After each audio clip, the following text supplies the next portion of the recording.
देखिए, अगर आप सोच रहे हैं कि इस वीकेंड क्या किया जाए, क्योंकि वीकेंड पर देखने के लिए कुछ इंटरेस्टिंग तो होना ही चाहिए, तो आपके पास एक बहुत अच्छा ऑप्शन है। जी हाँ, स्वप्निल जोशी की समांतर 2 आ रही है। ये वेब सीरीज है जो एमएक्स प्लेयर पर आप देख सकते हैं। तो आइए आपको बताते हैं इसके बारे में।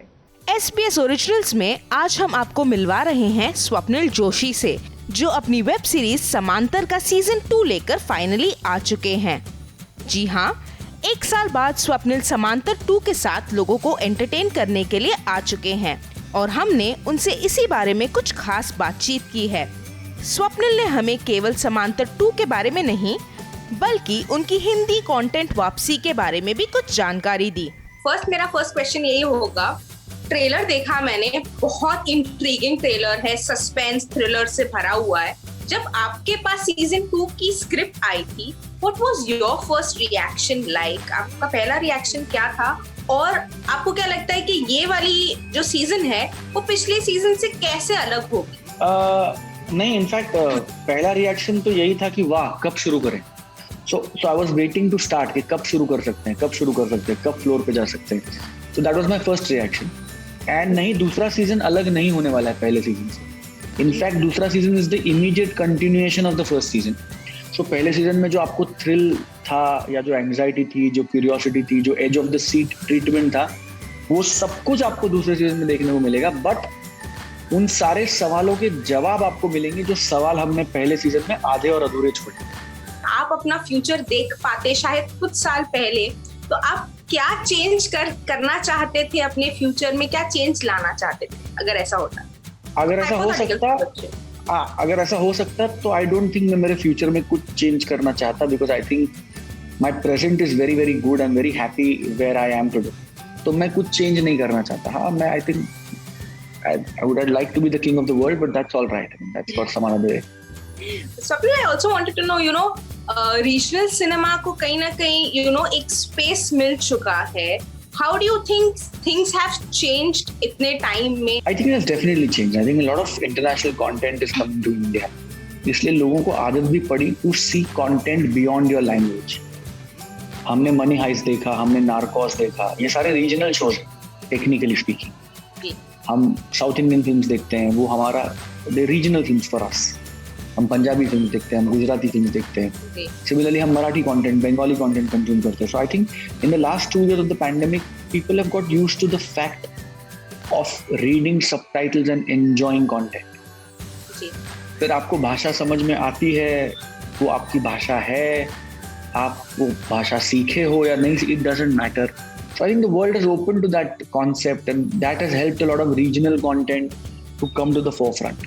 तो अपने रीजनल कंटेंट की बात हुई, मैं आपको ये भी पूछना चाहती थी, you done Hindi content as well, तो पर काफी समय से हम आपको कोई हिंदी कंटेंट में नहीं देख पाए। आई वांट टू नो क्यों ये दूरी बनाए रखी है आपने, और क्या आप अपना एक कमबैक ही सही, क्या आप जल्दी ये प्लान कर रहे हैं कोई कमबैक? बिकॉज फैंस तो आपको जरूर मिस कर रहे हैं हिंदी कंटेंट में भी। नहीं, मैं भी हिंदी सारे फैंस को मिस कर रहा हूँ, but like I said, this is the exact reason why पहले हिंदी कंटेंट करना जरूरी होता था to be visible across the world, to be visible across India. पिछले 5 साल से ऐसा रहा नहीं है। तो हिंदी कंटेंट के खिलाफ कुछ नहीं है, और अगर अपॉर्चुनिटी मिले और अच्छा काम आए, then I love to be a part of it. But अब वो कंपल्शन नहीं है कि अरे कुछ भी हो जाए हिंदी कंटेंट करना। It's not like a make or break thing. It's about doing good content in whichever language. Swapnil, ये भी पूछना चाहूंगी कि आपने बहुत तरीके के रोल्स किए, you are a versatile actor, but कहीं ना कहीं फैंस आपको वो रोमांटिक वाला जो आपका साइड है ना, उसमें सबसे ज्यादा पसंद करते हैं। तो कहीं ना कहीं ये हो जाता है कि आपको कहीं स्टीरियोटाइप किया गया हो, या टाइप का फैंस के द्वारा या मेकर्स के द्वारा, कभी ऐसा हुआ? बिल्कुल नहीं। आई थिंक फैंस का ये हक है ये कहना कि उनको मैं कैसे पसंद आता हूँ। हर फैन का अपना अपना नजरिया है अपने स्टार को देखने का, because they own us, right? हम उनकी ओनरशिप है, हम उनकी प्रॉपर्टी है। So I don't think everybody talks to me as if the genre that they love the most is the only genre that I should do, and I respect that, because that's their love, that's the way of showing love towards me. क्योंकि अगर मैं सिर्फ stereo cast या stereotype हुआ होता तो कोई मुझे रणांगण ऑफर ही नहीं करता। मैं मोगरा फुल्ला नाम की फिल्म कभी नहीं करता, मैं भिखारी नहीं करता, या मैं समांतर नहीं कर पाता. So I think the fact that makers came to me with all these scripts is good enough that they want to see me doing everything, and fans are wanting to see me in different genres. Thank you so much, and it was lovely talking to you. Megha Thadani, ABP news, Mumbai.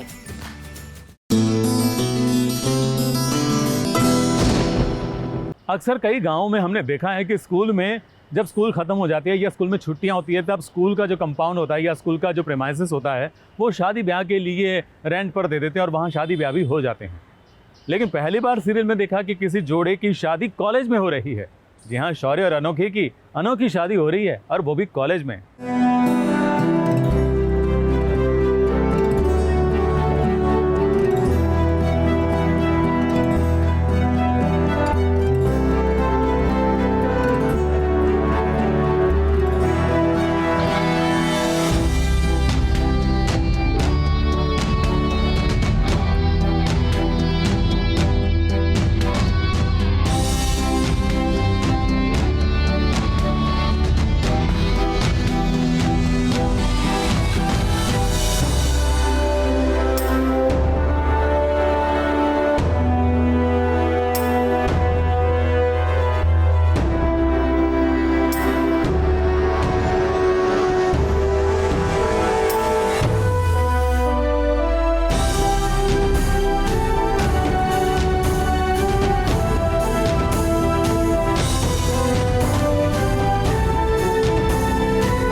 अनोखी और शौर्य की शादी है, कोई मजाक थोड़ी ही है. तो इन दोनों की शादी थोड़ी बहुत नहीं बल्कि बहुत ही अनोखी होनी चाहिए.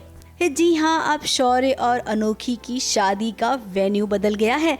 अब इनकी शादी किसी मैरिज हॉल में नहीं बल्कि सबरवाल कॉलेज में होगी. देखिए, आप सब भी देखिए कितनी खूबसूरती से आज कॉलेज को सजाया गया है.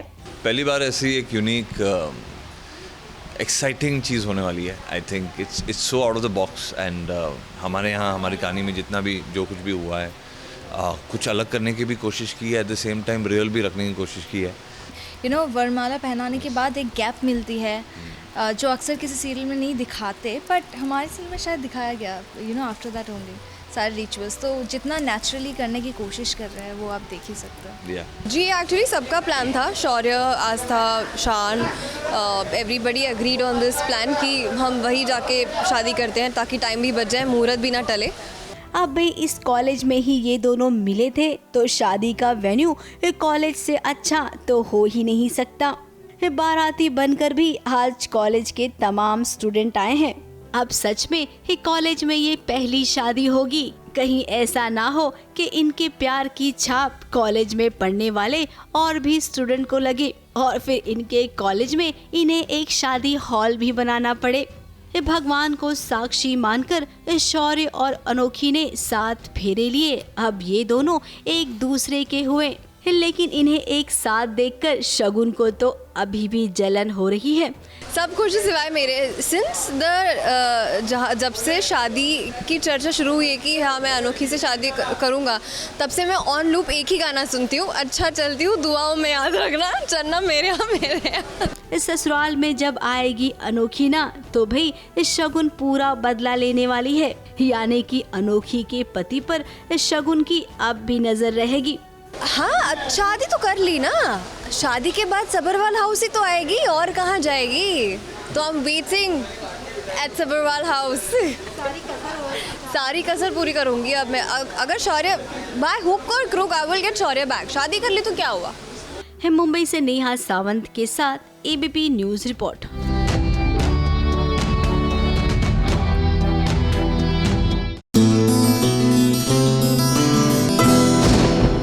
ये रिश्ता क्या कहलाता है में हो रही थी मास्क पार्टी. जी हाँ, सीरत को सरप्राइज देने के लिए रणवीर ने पार्टी रखी और उस पार्टी में सीरत अपने मन की बात बताना ही चाहते थे कि अचानक उसको मौन रह जाना पड़ा. आखिर क्या हुआ ऐसा, क्यों वो अपने दिल की बात बता नहीं पाई. चलिए यही जानने के लिए हम भी जाते हैं उस मास्क पार्टी में.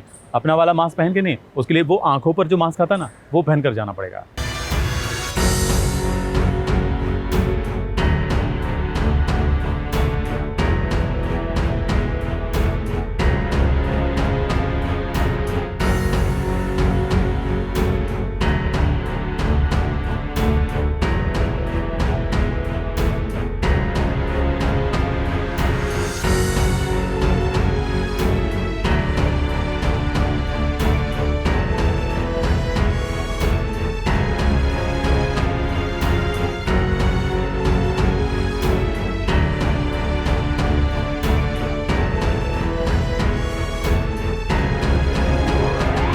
बड़ी दुविधा में फंस गई है सीरत। जब कार्तिक के साथ उसका ब्याह होने वाला था उस वक्त तो उसे रणबीर से प्यार था, उसे एहसास ही नहीं हुआ कि वो प्यार कार्तिक से करने लग गई है। सीरत पर अपनी जान न्यौछावर करता है रणबीर, और जब रणबीर को उसे उसका प्यार मिला तो उसने शादी भी की अपने प्यार से। उसे क्या पता था कि सीरत के दिल में धीरे धीरे कार्तिक ने अपनी जगह बना ली है।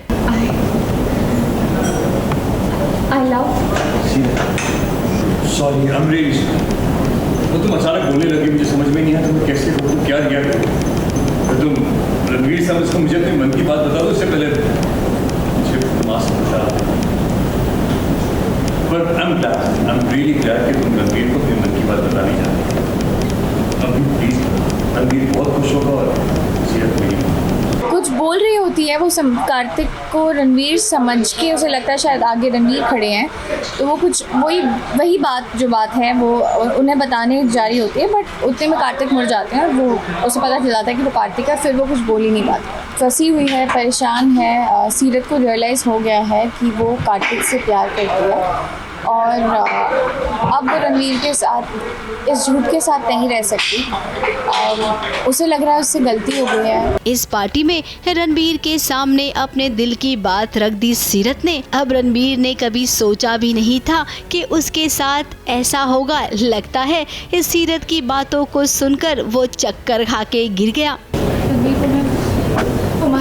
रुक जा, मैंने एक बहुत ही बढ़िया सी गेम खेल रहा हूँ और मैं चाहता हूँ कि जो भी मारे को बताने वाली है ना वो उस गेम में बाहर निकले। हो सकता है कि मारे को और अच्छा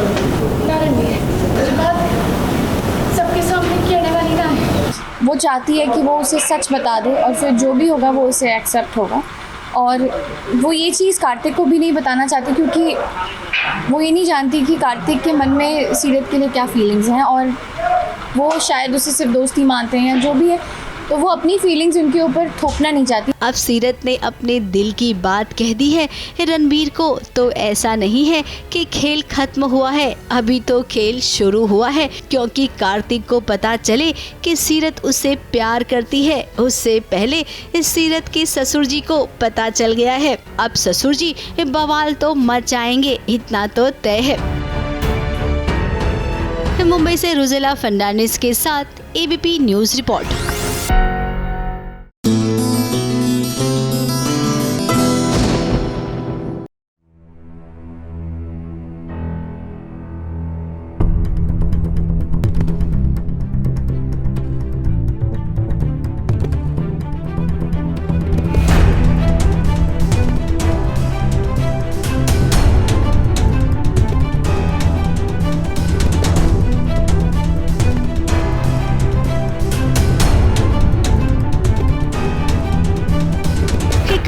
करीब 2 महीने जेल में काटने के बाद अब फाइनली घर का चिराग घर लौट आया है।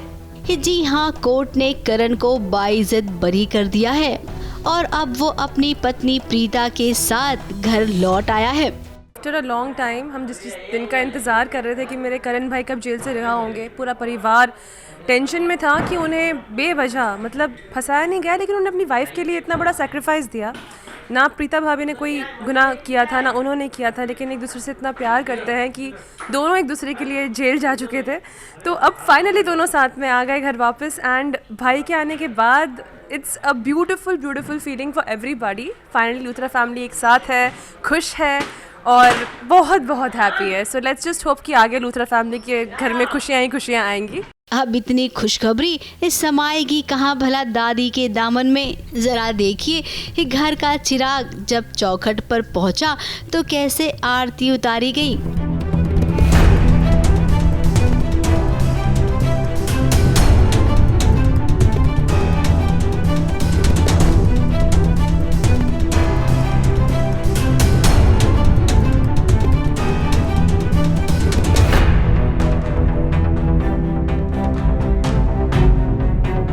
अपनी पत्नी प्रीता के लिए एक करण ढाल बनकर खड़ा था। सो हम तो कहेंगे कि करण की मेहनत सच में रंग लाई है। लेकिन अब शर्लीन का क्या, जो दिन दहाड़े खुलेआम इस घर में घूमेगी। अब देखना वो तो और भी ताकतवर बन जाएगी, क्योंकि वो समझ गई है कि कितने भी गुनाह कर ले उसका कोई कुछ भी नहीं कर सकता। फिलहाल प्रीता की नजरें हर वक्त शर्लीन पर रहेंगी। आके शर्लीन का भंडाफोड़ करने की प्रीता ने कसम जो खाई है। मुंबई से कलीम सलमानी के साथ एबीपी न्यूज रिपोर्ट।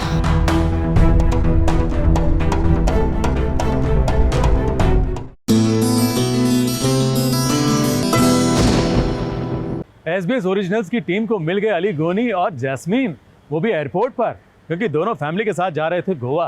अरे जैस्मीन का बर्थडे आ रहा है ना, तो बर्थडे मनाने के लिए गोवा में प्लानिंग की है। तो चलिए हम जान लेते हैं, उनसे मुलाकात कर लेते हैं और पूछ लेते हैं कि कैसी है प्लानिंग, क्या करने वाले हैं, कैसे मनाने वाले हैं बर्थडे जैस्मीन का।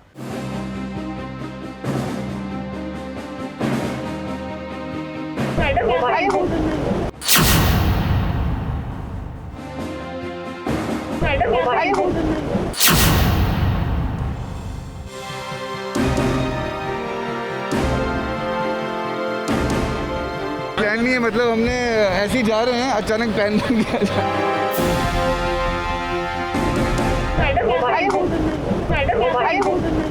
तो इंटरव्यूज कहाँ लेते हैं मैडम, आप ही बता दीजिए, आप ही बता दीजिए प्लीज, क्योंकि हम तो मीडिया वाले हैं, हमें ये भी पता नहीं होता कि आपका इंटरव्यू कब और कहाँ लेना होता है। आपको शायद ज़्यादा पता होगा, तो आप ही बता दीजिए कि कैसे इंटरव्यूज किया करते हैं, हम आज से वही फॉलो कर लेंगे।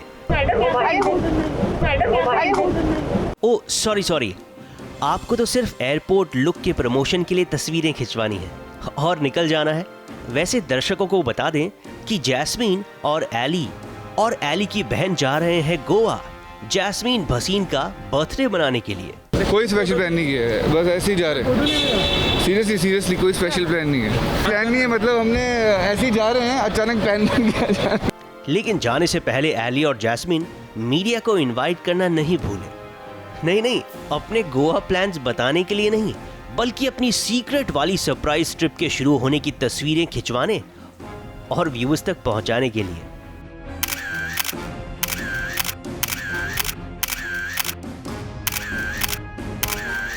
चलिए एली और जैस्मिन, सी यू सून। उम्मीद है कि जैस्मिन का बर्थडे बहुत अच्छा हो और जब तक आप लोग वापस लौटें हम ये प्रैक्टिस करते हैं कि इंटरव्यूज कैसे किए जाते हैं। मुंबई से रोजेला फर्नांडिस के साथ एबीपी न्यूज रिपोर्ट।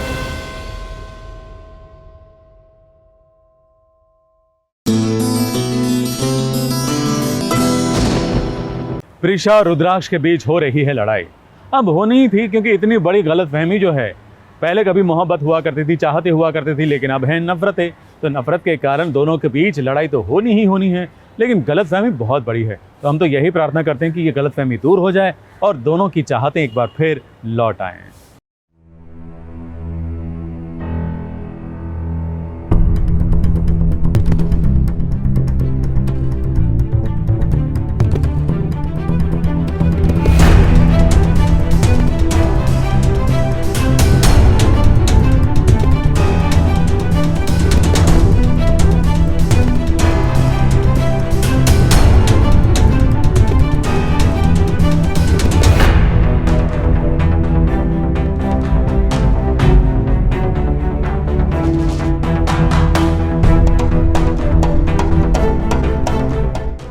कहने को तो रुद्र और प्रीशा जिंदा है, लेकिन इन दोनों के बीच जो रिश्ता था ना पति पत्नी का, वो तो कब का मर चुका है। इसीलिए तो रुद्राक्ष अब देविका से शादी करने जा रहा है। हल्दी के फंक्शन में रुद्राक्ष की मां ने सबके सामने कहा कि रुद्राक्ष की पहली पत्नी अब इस दुनिया में नहीं रही। ये बात सुनकर प्रीशा को आया गुस्सा और देखिए वो इसी बात की शिकायत कर रही है। तुम्हारी पत्नी मर चुकी, मैं मर चुकी हूँ। तुम्हारी माँ ने तुम्हारे सामने ये सब बोला और तुमने कुछ नहीं बोला, चुप रहे। और अब देविका की सिंपैथी ले रहे हो, उसकी फीलिंग्स के साथ खेल रहे हो। अब बस करो रुद्र, बंद करो ये सब, रोक लो। हाँ, दोनों एक दूसरे पर इल्ज़ाम लगा रहे हैं, क्योंकि दोनों ही देखा जाए तो दोनों का ही माइंड अभी ट्विस्ट हो चुका है। दोनों ही अपनी जगह ठीक है, लेकिन ठीक होने के बावजूद गलत है और एक दूसरे से दूर नहीं रह सकते। फिर फिर भी दूर हैं और उस वजह से भी कुछ ज़्यादा ही चीज़ें चल रही हैं दिमाग में, तो बहुत ज़्यादा कन्फ्यूजन है दोनों के ही दिमाग में, इसलिए दोनों एक दूसरे पर इल्ज़ाम लगा रहे हैं कि नहीं ये तुम्हारी वजह से हुआ है, तुम्हारी वजह से हुआ है। अब रुद्राक्ष तो यही चाहता था कि प्रिशा को बुरा लगे कि वो दूसरी शादी करने जा रहा है। बस करो रुद्र, बस करो, रोक दो ये सब। तुम रोकती थी, बंद करो ये नाटक। अगर मैं चुप था तुम कुछ बोल सकती थी, क्यों नहीं बोली तुम? हाँ? बोलो ना, क्यों नहीं बोली? ये देविका के साथ तो प्यार का ड्रामा कर रहा है वो। ये शादी होने तक उसे पूरा यकीन है कि प्रिशा खुद ही सबको बता देगी कि वो रुद्र की पत्नी है। फिलहाल दोनों के बीच खूब लड़ाई चल रही है। इस लड़ाई का नतीजा कुछ भी नहीं निकला। प्रिशा तो चली गई, लेकिन रुद्राक्ष को उम्मीद है कि उसकी चाहतें अभी भी प्रिशा के दिल में जिंदा है। कैमरामैन सुजीत मिश्रा के साथ ABP news report.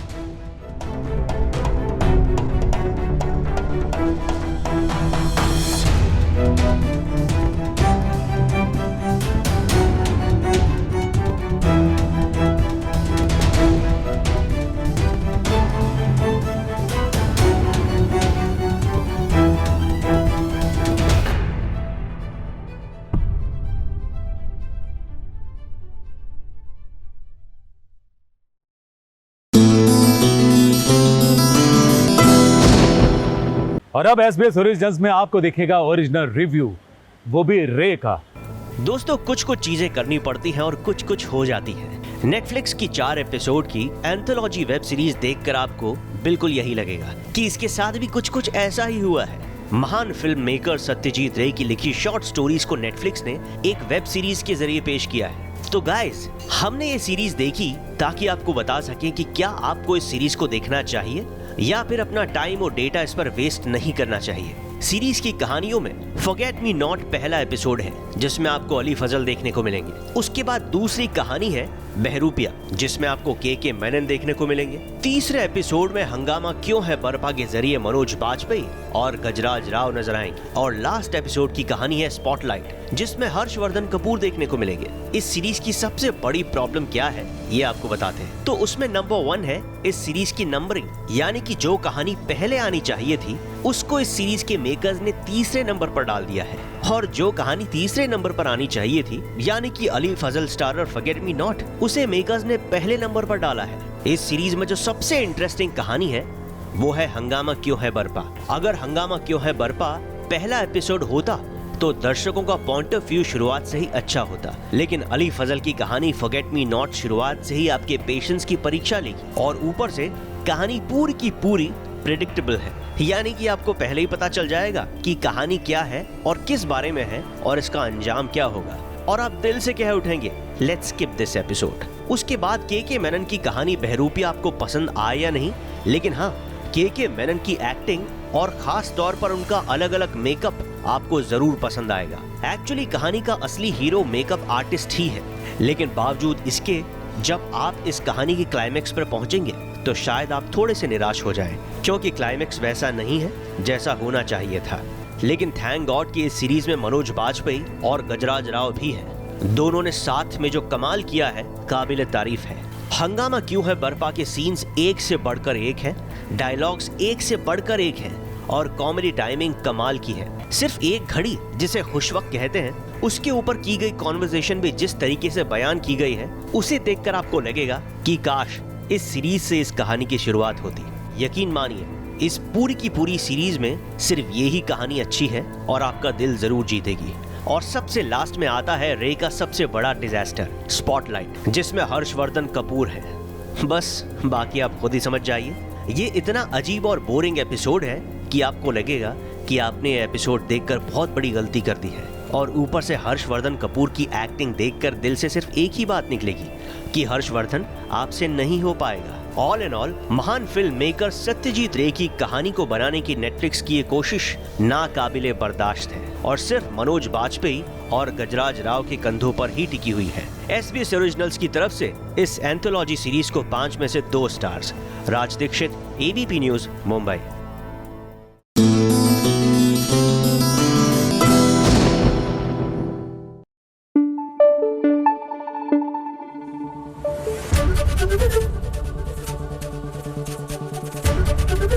ABP news आपको रखे आगे।